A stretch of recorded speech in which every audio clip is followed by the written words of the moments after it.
الحمد للہ نحمده ونستعینه ونستغفره ونؤمن به ونتوکل علیہ ونعوذ باللہ من شرور انفسنا ومن سیئات اعمالنا من يهده الله فلا مضل له ومن يضلل فلا هادي له ونشهد ان لا اله الا الله وحده لا شريك له ونشهد ان سيدنا محمدا عبده ورسوله ارسله بالهدى ودين الحق ليظهره على الدين كله وکفیٰ باللہ شہیدا فصلی اللہ علیہ وسلم تسلیما کثیرا کثیرا اما بعد فاعوذ باللہ من الشیطان الرجیم بسم اللہ الرحمن الرحیم الم یجدک یتیما فآویٰ ووجدک ضالا فہدیٰ ووجدک عائلا فاغنیٰ۔ محترم بزرگوں، دوستو، عزیزوں اور بھائیوں، آپ کو یاد ہوگا کہ ہم نے گزشتہ جمعہ نبی اکرم صلی اللہ علیہ وسلم کی حیات طیبہ کے بارے میں کچھ جاننے اور سمجھنے کی کوشش کی تھی، اور میں نے سورۃ الضحیٰ کی 3 آیات کے حوالے سے آپ کی ابتدائی زندگی پر کچھ روشنی ڈالنے کی کوشش کی تھی۔ فرمایا الم یجدک یتیما فآویٰ، کہ اللہ نے آپ کو یتیم نہ پایا تو پناہ دی، سہارا دیا، پروٹیکٹ کیا۔ ووجدک ضالا فہدیٰ، اور آپ کو ضال پایا تو راستہ دکھایا۔ ووجدک عائلا فاغنیٰ، اور آپ کو تنگ دست پایا تو غنی کر دیا۔ اس میں سے پہلی آیت پر ابتدائی گفتگو ہو گئی تھی، اور دوسری آیت پر گفتگو میں نے عرض کیا تھا کہ وہ ہم بعد میں کریں گے۔ درمیانی آیت پر گفتگو ہو رہی تھی کہ ووجدک عائلا فاغنیٰ، اللہ تعالیٰ نے آپ کو تنگ دست پایا تو غنی کر دیا۔ اللہ تعالیٰ نے آپ کو غنی کیا حضرت خدیجہ کے ذریعے سے رضی اللہ تعالیٰ عنہا۔ نبی اکرم صلی اللہ علیہ وسلم کو آپ کے چچا نے جب آپ بڑے ہوئے تجارت کے پیشے سے وابستہ کیا، اور آپ لوگوں کا مال لے کر جانے لگے اور فروخت کرنے لگے، جس سے ان کو کمیشن ملتا رہا۔ یہاں نبی اکرم صلی اللہ علیہ وسلم کو ایک عزت ملی کہ بہت جلد مکہ مکرمہ میں مشہور ہو گیا کہ ہاشمیوں کا یہ نوجوان محمد بن عبداللہ اپنے مال کا نقش بتا کر بیچتا ہے، اور سودا بیچنے کے لیے بھی جھوٹ نہیں بولتا۔ ادھر مکہ مکرمہ کی سب سے مالدار خاتون اور 2 دفعہ کی بیوہ، لیکن کردار کے اعتبار سے سب سے آگے الطاہرہ کا لقب پانے والی، پاک باز خاتون کا خطاب پانے والی خدیجہ بنت خویلد رضی اللہ تعالی عنہا نے محمد بن عبداللہ صلی اللہ علیہ وسلم کو بلا بھیجا کہ آپ میرا مال لے کے جائیں، میں آپ کو باقیوں سے دگنا کمیشن دوں گی۔ خدیجہ بنت خویلد نے اپنے ایک بھتیجے اور اپنے غلام کو ساتھ بھیجا، جسٹ ٹو آبزرو ہم، یہ کہہ کر کہ تم نے اس کے معاملات میں دخل نہیں دینا، لیکن ذرا خوب اچھی طرح اس کو آبزرو کرنا ہے اور پھر مجھے رپورٹ دینی۔ اللہ تعالیٰ نے اس سفر میں آپ کو بے حد منافع دیا، آپ نے آتے ہی پائی کا حساب دیا، تو کنفرم ہو گیا حضرت خدیجہ کو کہ جو کچھ اس نوجوان کے بارے میں سنا تھا وہ 100% درست تھا کہ یہ کھرا آدمی ہے۔ پھر میسرہ کو بلایا، اپنے غلام کو، اور اس سے پوچھا کہ بھئی تم نے کیا دیکھا؟ اس نے کہا میڈم جو کچھ سنا تھا وہ تو تھا ہی تھا کہ یہ سچا بھی ہے اور جانتدار بھی ہے، لیکن یہ اس سے بہت آگے ہے۔ یہ اخلاق میں، کردار میں، معاملہ فہمی میں، ڈیسیژن میکنگ میں اس کا جواب نہیں ہے۔ تو حضرت خدیجہ، جن کے بارے میں آپ کو بتا چکا ہوں کہ پہلے بھی انہوں نے خواب دیکھا تھا، بلکہ اور بھی تھوڑے سے خواب دیکھے تھے، خاص طور پر ایک خواب جو میں نے آپ کو بتایا تھا کہ انہوں نے دیکھا خواب میں کہ سورج آسمان سے اتر کر ان کے گھر میں آ گیا، اور لوگ حضرت خدیجہ کے گھر آ رہے ہیں روشنی لینے کے لیے. اپنے چچا زاد بھائی سے انہوں نے پوچھا خواب کی تعبیر، تو انہوں نے کہا کہ تمہارے یہاں کوئی نبی آئے گا. اب حضرت خدیجہ نے جب میسرہ نے رپورٹ دی تو میسرہ کو تو فوراً آزاد کر دیا اور دل میں ٹھان لی کہ میں محمد سے شادی کروں گی صلی اللہ علیہ وسلم. حضرت خدیجہ 2 دفعہ کی بیوہ تھی اور ایک مالدار خاتون ہونے کے ناطے، پاک باز خاتون ہونے کے ناطے مکے کے بڑے بڑے سردار ان سے شادی کے خواہش مند تھے. ابو سفیان تک ان کو شادی کا پیغام بھیج چکے تھے، لیکن وہ اس کو ٹرن ڈاؤن کر چکی تھی، جواب دے چکی تھی. لیکن اب انہوں نے ٹھان لی کہ میں محمد بن عبداللہ سے شادی کروں گی صلی اللہ علیہ وسلم. تو انہوں نے اپنی سہیلیوں سے مشورہ کیا، اور میں بتا چکا ہوں آپ کو کہ ان کی ایک سہیلی نفیسہ نے حامی بھری اور بات طے ہو گئی. تفصیلات میں آپ کو بتا چکا ہوں. اس کے بعد پھر شادی کی تاریخ بھی طے ہو گئی اسی محفل میں، اور اس تاریخ پر ابو طالب اپنے دونوں بھائیوں اور بہن کے ساتھ محمد بن عبداللہ اپنے بھتیجے کو لے کر وہاں پہنچے شادی کے لیے. شادی ہو گئی. تو شادی کے بعد نبی اکرم صلی اللہ علیہ وسلم اپنے چچاؤں کے ساتھ اٹھ کے جانے لگے. تو حضرت خدیجہ نے آپ کو مخاطب کر کے کہا، اپنے گھر کی طرف اشارہ کر کے، الا بیتک، اپنے گھر چلیے. فبیتی بیتک، میرا گھر ہی آپ کا گھر ہے. وانی جاریتک، اور میں آپ کی لونڈی ہوں. مکے کی سب سے مالدار خاتون، اور وہ کہتی ہے کہ میں آپ کی لونڈی ہوں، اور پھر صرف کہا ہی نہیں، واقعی خدمت کر کے دکھائی، لونڈیوں سے بھی بڑھ کر. آپ میں سے جن حضرات کو غار حرا تک چڑھنے کا موقع ملا ہے، 2011 میں مجھے بھی اللہ تعالیٰ نے سعادت دی، تو میں راستے میں 2 دفعہ ٹھہر کر آرام کر کے پھر اوپر تک پہنچا، حالانکہ چھڑی بھی ہاتھ میں تھی. تو اس پہاڑ پر جب سیڑھیاں بھی نہیں تھی، اب تو سیڑھیاں ہیں نا، تو حضرت خدیجہ اپنے شوہر محمد بن عبداللہ کو صلی اللہ علیہ وسلم ستو، زمزم اور کھجوریں پہنچا کر آیا کرتی تھی. نبی اکرم صلی اللہ علیہ وسلم، جیسا کہ میں عرض کر چکا ہوں کہ غریب آدمی تھے، تو شادی کے فوراً بعد حضرت خدیجہ نے اپنا سب کچھ حاضر کر دیا، کھول دیا، اور یہ سمجھا دل میں کہ اب یہ سب کچھ میرے شوہر کا ہے.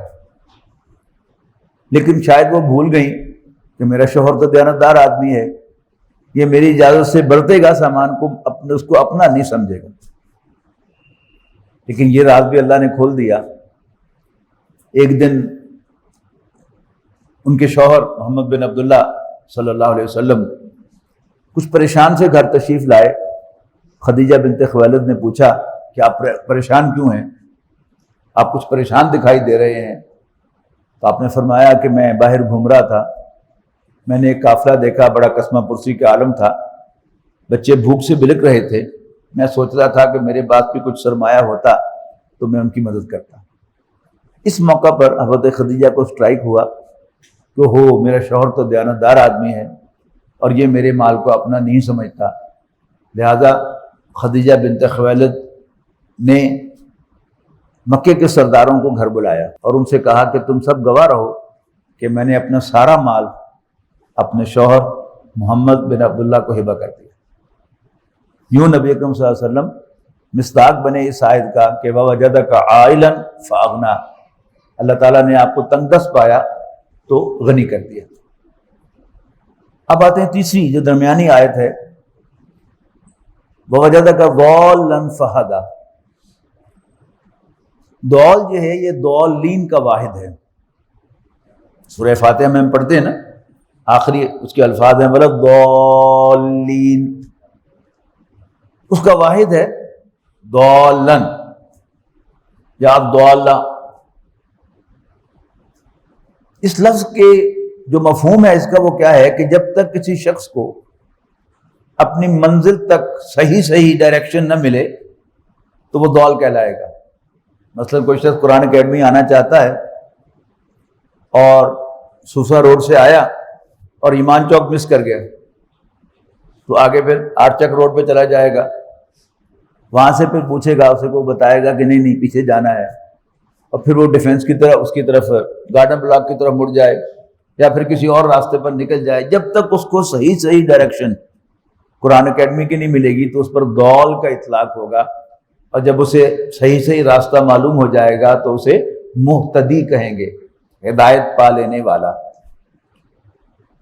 نبی اکرم صلی اللہ علیہ وسلم کے بارے میں آپ کا بڑے سے بڑا دشمن بھی یہ انگلی نہیں اٹھا سکا کہ کسی موقع پر غلطی سے ہی صحیح نبی اکرم صلی اللہ علیہ وسلم نے بھی کسی بت کو سجدہ کیا، یعنی نبی اکرم صلی اللہ علیہ وسلم نے بھی کبھی کسی بت کو سجدہ نہیں کیا، اور یاد رکھیے حضرت ابوبکر نے بھی کبھی کسی بت کو سجدہ نہیں کیا۔ اور بدکاری تو بہت دور کی بات ہے، کبھی کوئی بے حیائی کی بات بھی نہیں کہی، کبھی زبان پر گالی نہیں آئی، کبھی کوئی فحش گفتگو نہیں ہوئی۔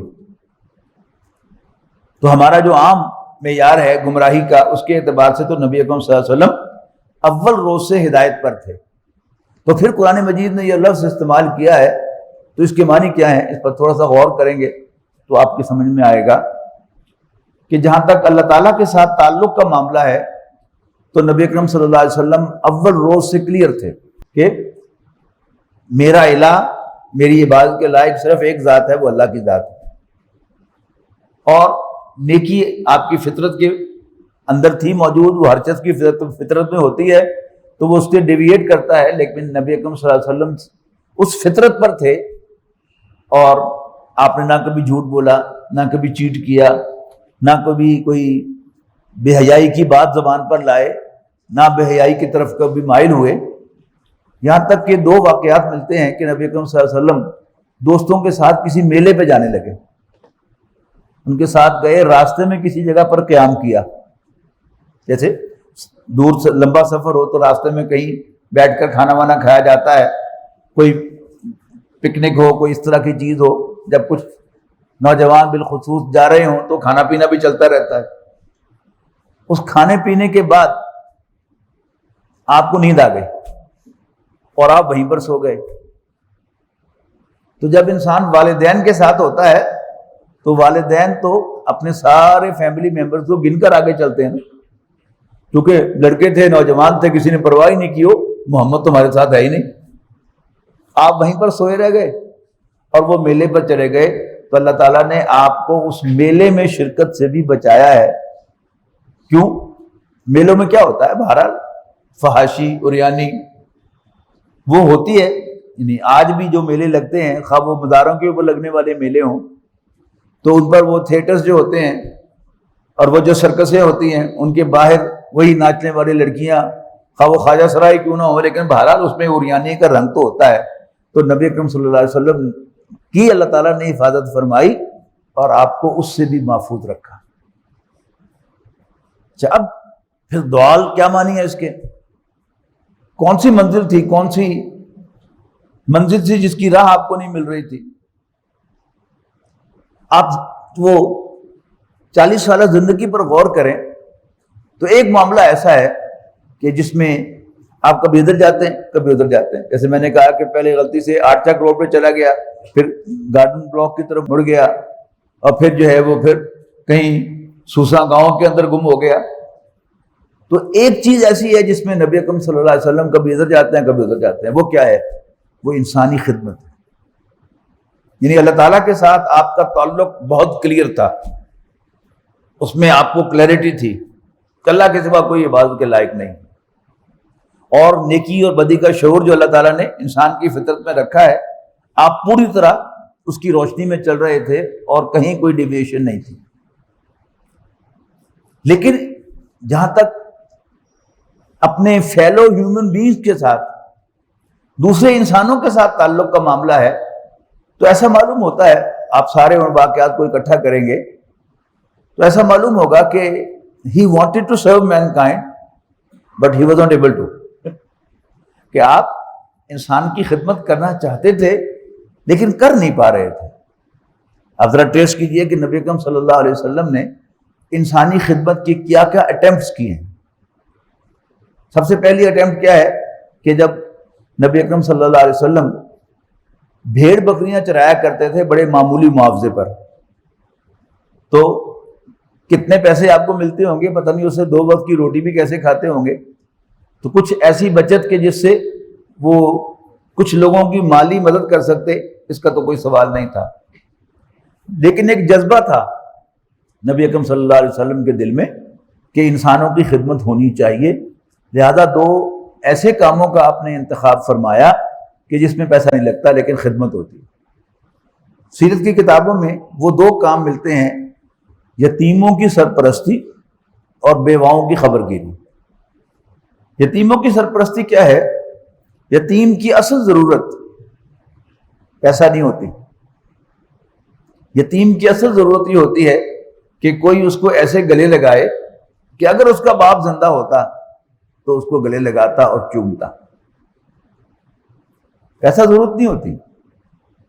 مجھے بھولتا نہیں واقعہ کہ میری ایک پیشنٹ خاتون، اچھے بدے کھاتے پیتے گھرانے سے تعلق تھا، تو ایک دن 40-42 سال اس کی عمر ہوگی، اب بچی بھی اس کی جوان ہو گئی تھی.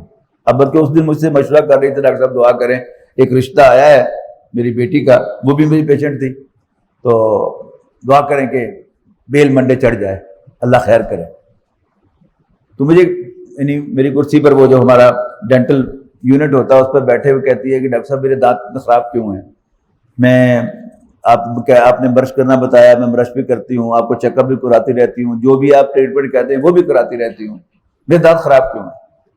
تو جیسے یعنی ڈاکٹرز کی ایک ہوتی ہے کہ وہ فیملی ہسٹری ٹریس کیا کرتے ہیں، تو میں نے پوچھا کہ آپ کے والدین کے دانت کیسے ہیں؟ تو بلیو می، یعنی مڈل ایج کی خاتون، اور وہ زاروں قطار رونے لگی تو کہ میں نے تو اپنے والدین دیکھے ہی. اب کھاتے پیتے شیخ گھرانے سے تعلق تھا، میرا نہیں خیال کہ کبھی وہ بھوکی سوئی ہوگی، لیکن وہ جو ایک کمی کا احساس ہے کہ میں نے تو اپنے والدین دیکھے ہی نہیں، یعنی وہ جو والدین والا پیار ہے وہ نہیں دیا کسی نے، خیال رکھا ہے فیملی نے، اسے پالا پوسا ہے، لیکن والدین جیسا پیار نہیں ملا.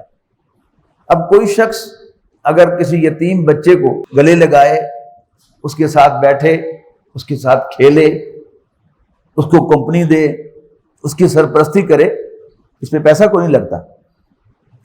دوسرا، یعنی آج کی بیوہ پر قیاس نہ کیجئے کہ جس کے پاس 2 گاڑیاں ہیں، 4 بینک اکاؤنٹ ہیں اور ڈیبٹ کارڈ کریڈٹ کارڈ بھی ہیں اس کے پاس، اس کا خیال نہ کیجئے. آج سے 1500 سال پہلے کی بیوہ کا تصور کیجئے کہ اگر کوئی گاؤں کا نوجوان، شہر کا بچہ آ کر دوسرے چوتھے روز پوچھتا رہے کہ اماں جی کوئی کام ہوئے تو دسو، تو اماں جی نے کہا کہ جی فلاں جگہ یہ میری چیز دے آؤ، وہ دے آیا، انہوں نے کہا فلاں کو یہ پیغام دے آؤ، یہ دے آیا، بازار سے مجھے یہ چیز خرید کے لا دو، وہ خرید کے لا دی. خدمت ہے نا، اس میں بھی پیسہ نہیں لگتا. اس کے بعد وہ واقعہ پیش آیا جو میں آپ کو بتا چکا ہوں کہ نبی اکرم صلی اللہ علیہ وسلم ایک ذرا پریشان سے گھر تشریف لائے تو حضرت خدیجہ نے کہا کہ آپ پریشان کیوں ہیں؟ تو انہوں نے اپنا سارا مال دے دیا. اب ظاہر ہے کہ نبی اکرم صلی اللہ علیہ وسلم نے اس مال سے انسانوں کی خدمت کرنا شروع کر دی ہوگی، لیکن ایسا معلوم ہوتا ہے کہ نبی اکرم صلی اللہ علیہ وسلم کو اس سے تسلی نہیں ہوئی، اور آپ نے محسوس کیا کہ یہ تنہا کرنے کا کام نہیں ہے. لہذا مکہ مکرمہ میں حلف الفضول نامی ایک والنٹیئر رضاکار تنظیم تھی. نبی اکرم صلی اللہ علیہ وسلم نے اس تنظیم میں شمولیت اختیار کی. یعنی بعض سیرت نگاروں نے حلف الفضول کا مفہوم یہ بتایا ہے کہ یہ فضلوں کی جماعت تھی، فضل بن عبداللہ، فضل بن عباس وہ اس کے رکن تھے، لہذا یہ فضلوں کی جماعت کہلاتی ہے، لیکن میں اس سے اگری نہیں کرتا. اگر یہ فضلوں کی جماعت تھی تو پھر حضور صلی اللہ علیہ وسلم کا وہاں کیا کام تھا؟ تو یہ فضول جو ہے یہ فاضل سے بنا ہے، ایڈیشنل، کہ جتنے بھی یہ والنٹیئر آرگنائزیشنز ہوتی ہیں ان کا اصل جو اس کے کرتا دھرتا لوگ ہوتے ہیں ان کا اپنا کوئی کاروبار ہوتا ہے، اپنی کوئی ملازمت ہوتی ہے، لیکن وہ اضافی وقت، ایڈیشنل وقت، فاضل وقت جو ہے وہ اس کام کے لیے دیتے ہیں، تو اس لیے وہ والنٹیئر آرگنائزیشن کہلاتی ہے. تو یہ حلف الفضول کیا تھی؟ یہ والنٹیئر آرگنائزیشن تھی مکہ مکرمہ کی، کہ جس کے مقاصد میں ایک تھا کہ بھوکوں کو کھانا کھلائیں گے. غریبوں کی مدد کریں گے، اور جب کوئی مدد کو پکارے گا تو ہم اس کی مدد کو پہنچیں گے، اور ظالم کا ہاتھ روکیں گے۔ ایسی آرگنائزیشن بڑی قابل رحم ہوتی ہیں، مجھے تو ان پر بہت رحم آتا ہے، پتہ نہیں آپ کو آتا ہے کہ نہیں آتا، کہ یہ اپنی ناکامیوں پر خوش ہوتی رہتی ہیں۔ یعنی آپ کسی ایسی آرگنائزیشن کے آفس میں آپ جائیں، ہیڈ کوارٹر میں آپ جائیں، تو وہاں آپ کو ڈسپلے ملے گا کہ یہ آرگنائزیشن کتنی پروگرس کر رہی ہے، کتنی ترقی کر رہی ہے۔ وہ پہلے چارٹ لگے ہوئے ہوتے تھے گراف کے ساتھ، اب وہ ڈیجیٹل ڈسپلے ہوتا ہے۔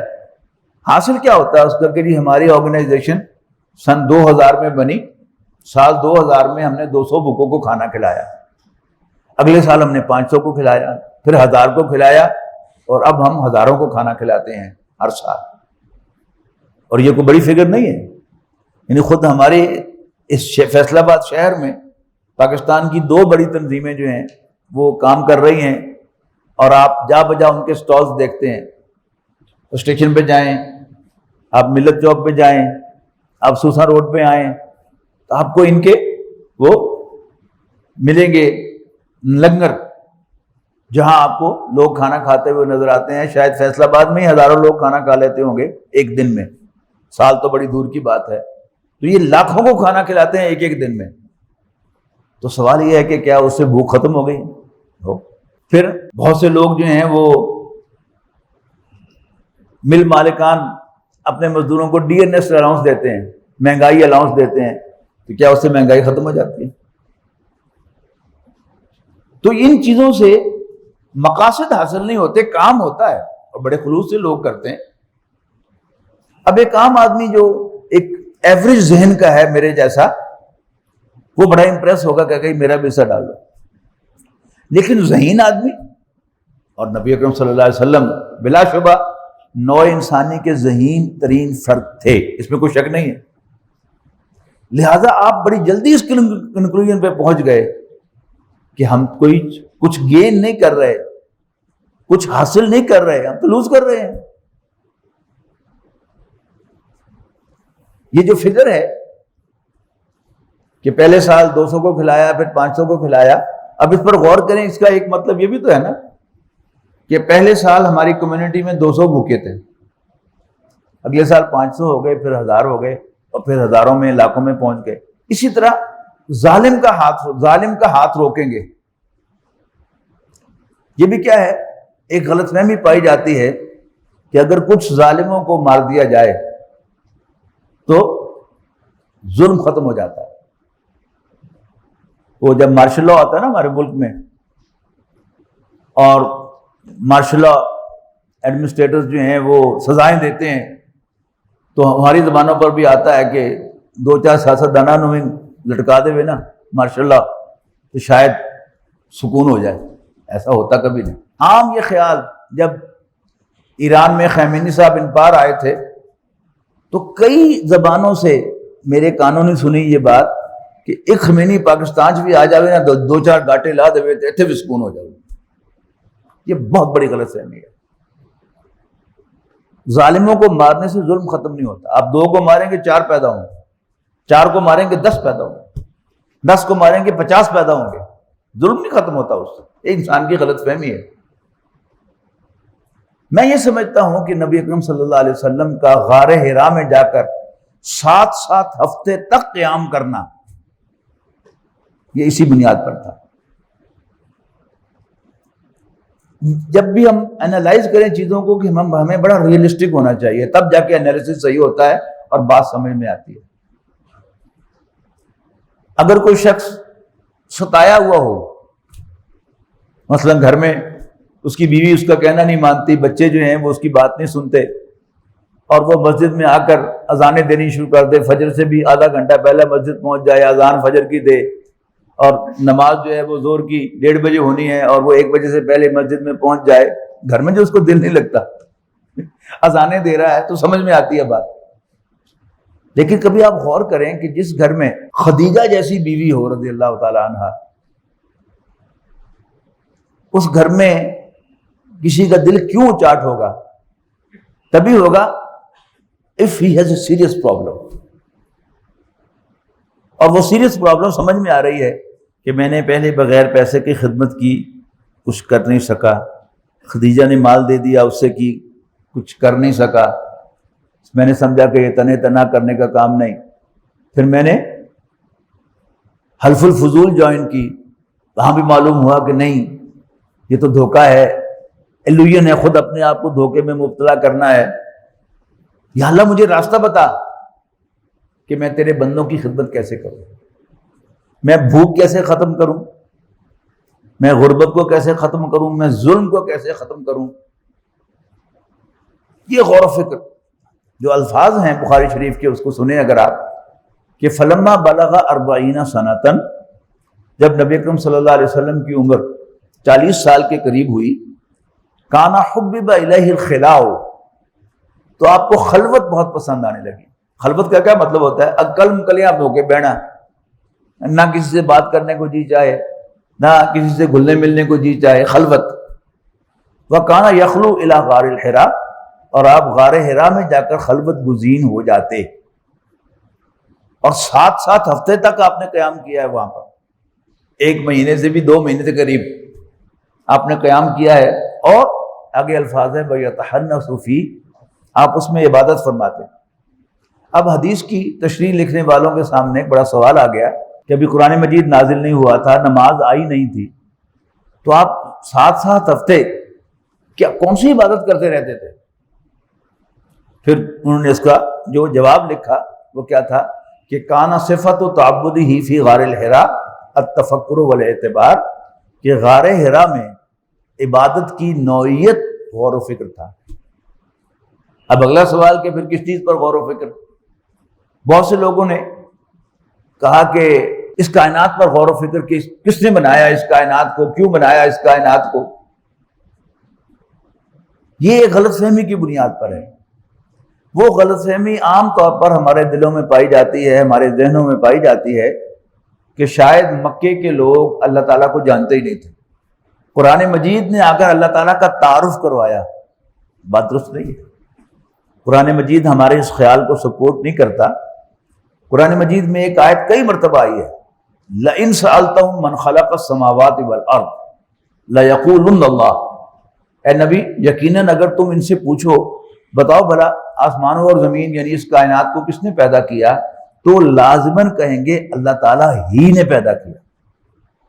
اس کا مطلب کیا ہے کہ مکے کے لوگ اللہ تعالیٰ کو جانتے اور پہچانتے تھے بطور خالق توحید کے ساتھ، بطور الہ وردی آف ورشپ شرک کے ساتھ، لیکن جانتے اور مانتے تھے، رازق بھی مانتے تھے، زندگی اور موت کا مالک بھی مانتے تھے، کاموں کا چلانے والا بھی مانتے تھے، لیکن رب نہیں مانتے تھے۔ اس کی طرف میں بعد میں آؤں گا۔ تو ہم یہ سمجھتے ہیں کہ شاید اللہ تعالیٰ کا کوئی تعارف انہیں حاصل نہیں تھا، اس لیے ہم یہ کہتے ہیں کہ نبی اکرم صلی اللہ علیہ وسلم اس کائنات پر غور و فکر کرتے رہے کہ کس نے بنایا، کیوں بنایا، وغیرہ وغیرہ، جبکہ اگر مکے کا عام کافر جانتا ہے کہ اس کائنات کو اللہ تعالیٰ نے توحید کے ساتھ پیدا کیا اور وہی اس کا انتظام چلا رہا ہے، وہی رازق ہے، وہی زندگی اور موت دیتا ہے، تو نبی اکرم صلی اللہ علیہ وسلم جنہوں نے کبھی کسی بت کو سجدہ نہیں کیا، وہ اس بارے میں کیوں سوچیں گے؟ ان کو تو پتہ ہی ہے سب کچھ۔ ان کی سوچ کا جو محور تھا وہ کیا تھا؟ How can I help mankind, میں انسانوں کے کیسے کام آ سکتا ہوں، میں انسانوں کی خدمت کیسے کر سکتا ہوں۔ میں نے بڑے اٹیمپٹس کیے، یا اللہ میں کامیاب نہیں ہوا، تو مجھے راستہ بتا کہ میں کیسے کروں۔ تو پھر جو اللہ تعالیٰ نے راستہ بتایا وہ بڑا سادہ راستہ ہے کہ اقرأ بسم ربک الذی خلق، پڑھ اپنے اس رب کے نام سے جس نے پیدا کیا۔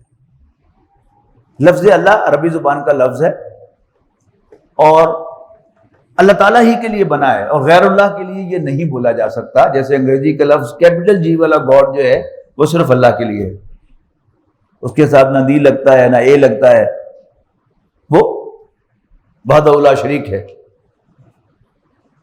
جبکہ لفظ رب جو قرآن مجید میں 900 سے زائد مرتبہ آیا ہے، 950 سے زائد، لیکن عرب یہ لوگ اللہ تعالیٰ کے لیے نہیں استعمال کرتے تھے یہ لفظ۔ عربی زبان میں یہ اللہ تعالیٰ کے لیے نہیں بنا تھا، یہ آقاؤں کے لیے بنا تھا. غلاموں کے آقا غلام عبد کہلاتا تھا اور اس کا مالک رب کہلاتا تھا. قرآن مجید میں بھی یہ حضرت یوسف علیہ السلام کے الفاظ نے جب ان کے مالک کی بیوی نے انہیں دعوت گناہ دی ہے تو انہیں کیا کہا ہے؟ انہ ربی احسن مثوایا. وہ یعنی تیرا شوہر میرا رب ہے، میرا مالک ہے، میرا لارڈ ہے، اور اس نے مجھے بہت اچھے طریقے سے رکھا ہوا ہے. انہ لا یفلح الظالمون.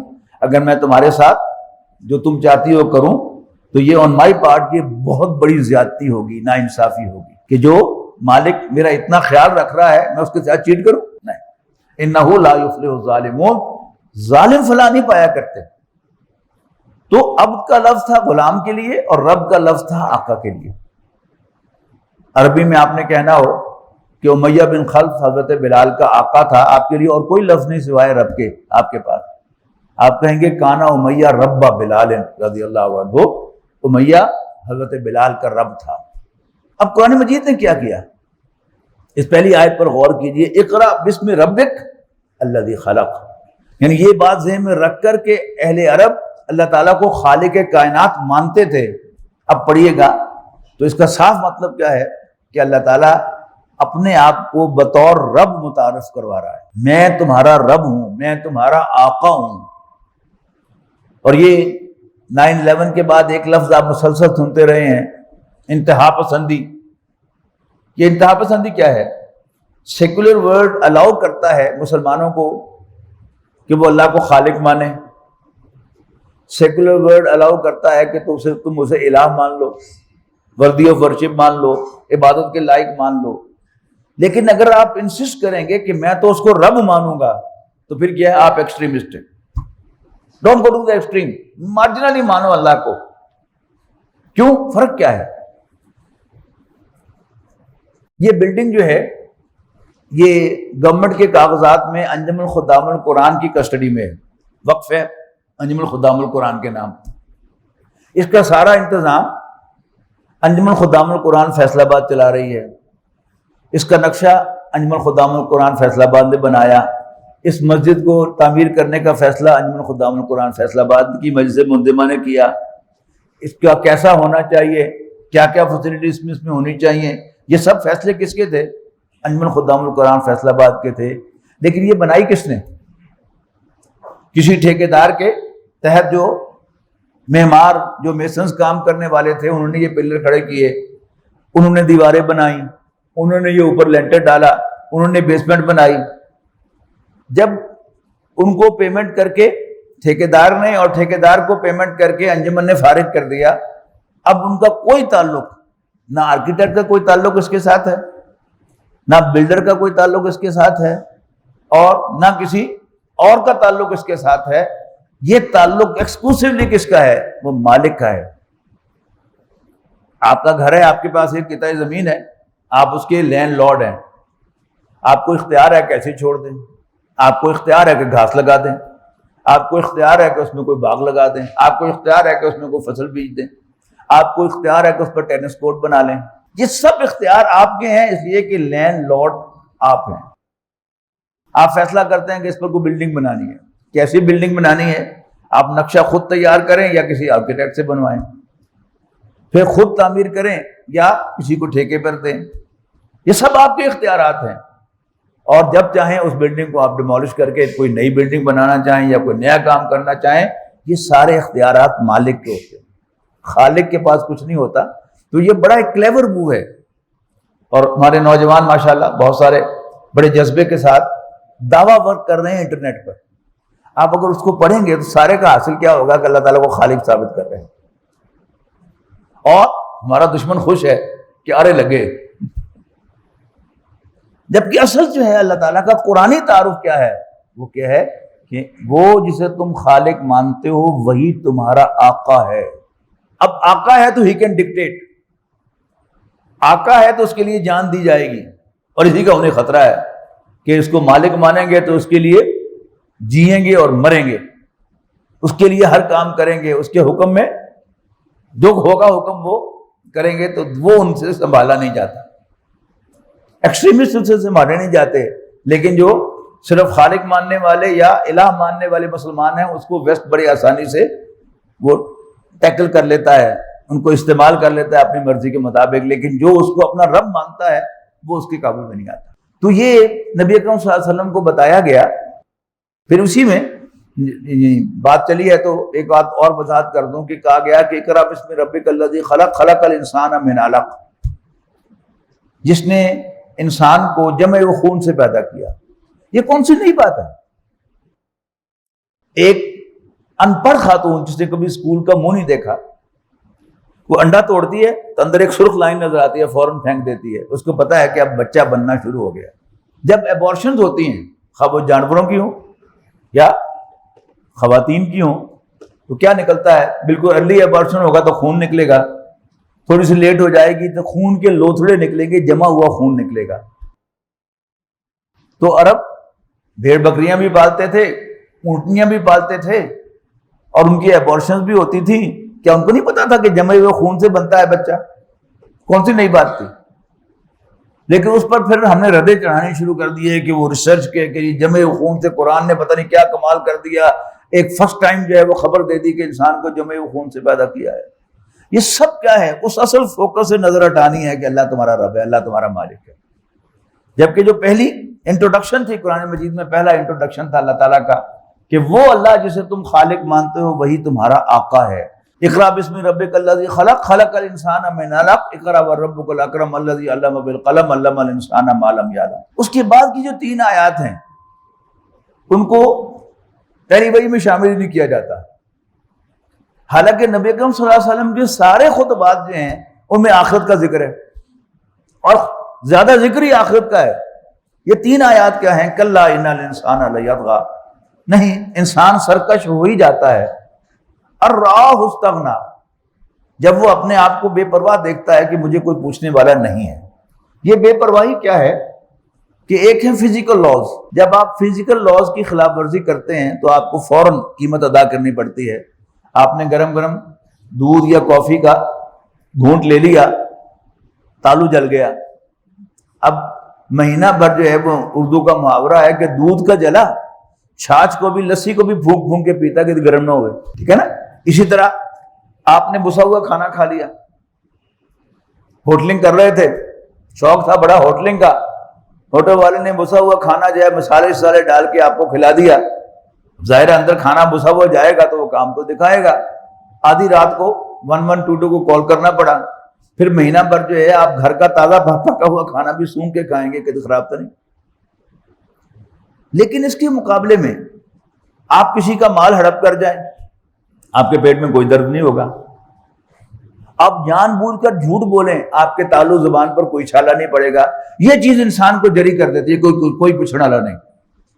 کلا ان الانسان لیطغی، نہیں، انسان سرکش ہو ہی جاتا ہے۔ کیوں؟ الرآہ استغنی، اپنے آپ کو بے پرواہ دیکھتا ہے۔ ان الی ربک الرجعی، اے انسان تجھے اپنے رب کے حضور لوٹنا ہے۔